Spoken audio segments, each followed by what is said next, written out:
Here at Golfshake, we are committed to help you play your best all the time. So we've got some tips now to help you play better during the summer. We know the conditions change a little bit.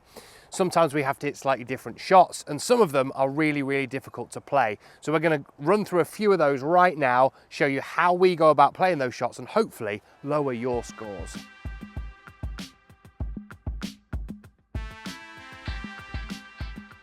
So as the greens get quicker during the summer, putting obviously becomes a little bit trickier.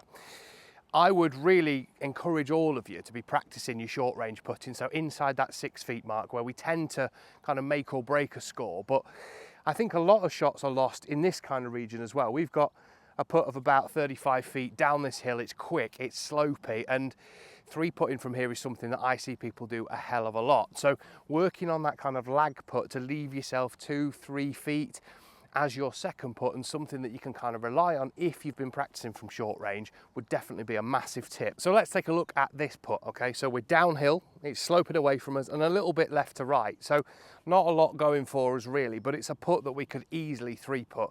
So really what I want to try and do is hit this down that left-hand side, just let it gently break back in, but I'm just trying to get the pace right. So it's almost a lag putt that's gonna sort of be inside that circle of friendship, and hopefully if you've been practicing those short putts, should be one that you're fairly confident in knocking in. So yeah, that's fine. It's just going to trickle past the hole. Got about 1.5 foot putt there to try and save my par. But yeah, there's a lot that would run this past the hole, maybe even degreen it and really rack up a big number, when here it's all about playing it safe.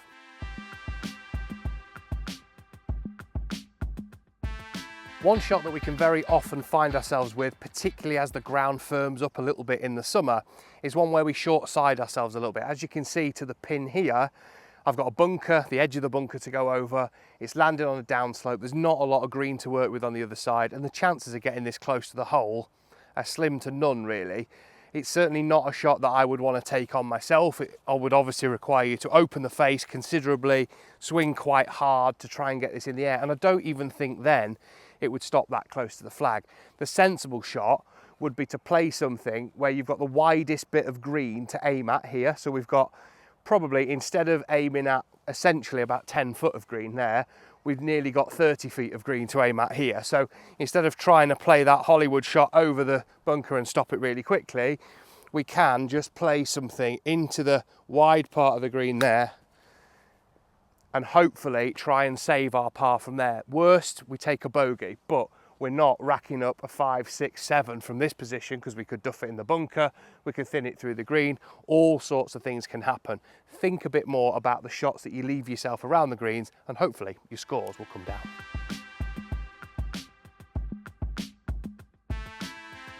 So another part of your game that can become very tricky in the summer, and particularly when you're trying to put a score together in a competition, is short game. The ground is baked fairly hard.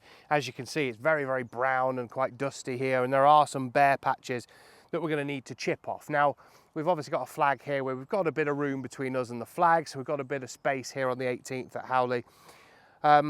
You know, you could use something lofted if you wanted to and try and fly it all the way up there off this kind of bare lie, but it's quite a difficult shot to hit, and it's one that might bounce a little bit on you. But to play this shot, we've got to have that handle forward. We've got to be getting that leading edge, engaging with the ground. The last thing you can do is lean back and try and flick this thing in the air, because you're going to knife it, you're going to duff it, maybe in this bunker in front of us, and it's not going to turn out particularly well.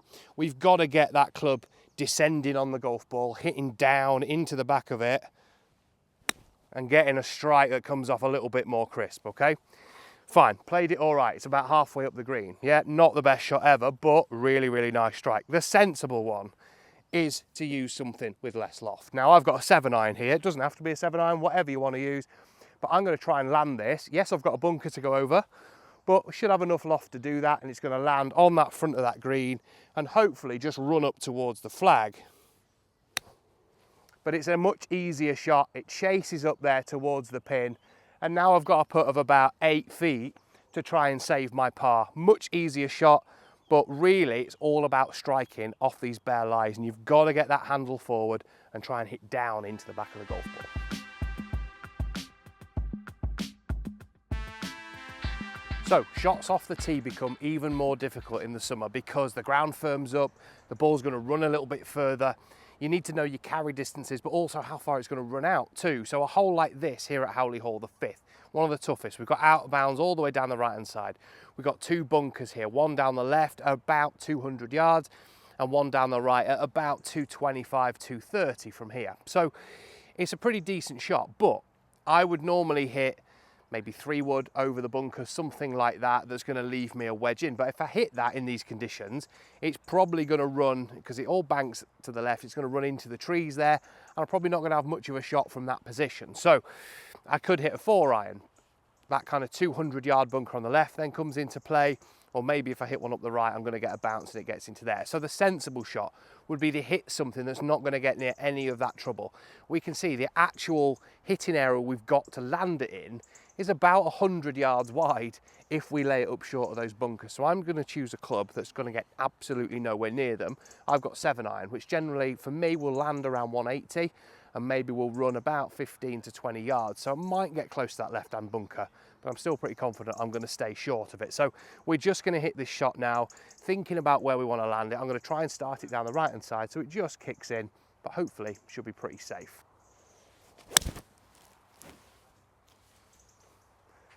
Pretty much as we called it, it's going to land just on the left-hand side of that fairway, just bouncing down there. As we can see, it's probably going to stop about 15, 20 yards short of that left-hand bunker and leave me around 150 to the green, which is a pretty perfect shot into this very, very tough par 4. Hopefully those few tips there will help you improve your scores this summer. As you know, all of us here at Golfshake are about helping you play more and play better golf. If you've got any comments, please drop them in the comment section below. If there's a shot you can't play and you really need some help with, let me know and I'll do my best to give you some tips. Keep watching all of our content here on the YouTube channel to help you play more and play better, and we'll see you soon.